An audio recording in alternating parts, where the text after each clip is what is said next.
Kohat Tanda dam में सैर के लिए आए हुए अफराद की कश्ती डूब गई है। कश्ती में 20 से 25 अफराद सवार थे। इस पर बात करेंगे डॉन न्यूज के नुमाइंदे खालिद मक्की से। खालिद, क्या रेस्क्यू का अमल शुरू हुआ है?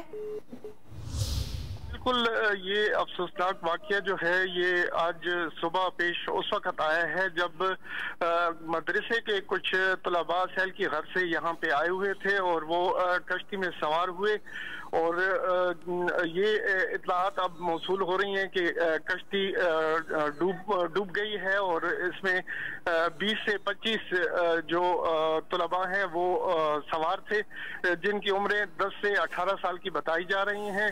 जबकि जो वहाँ पे ऐनी शाहिदीन हैं उनका ये कहना है कि कश्ती में सवार अफराद की तादाद 10 से 15 तक भी हो सकती है और इस वक्त जो रेस्क्यू टीमें हैं वहाँ पे पहुंच चुकी हैं, लेकिन उनके पास जो माहिर गोताखोर हैं वो अवेलेबल नहीं है, जिससे जो यहाँ पे डूबने वाले हैं उनको बाहर निकालने में मुश्किलात पेश आ रही हैं।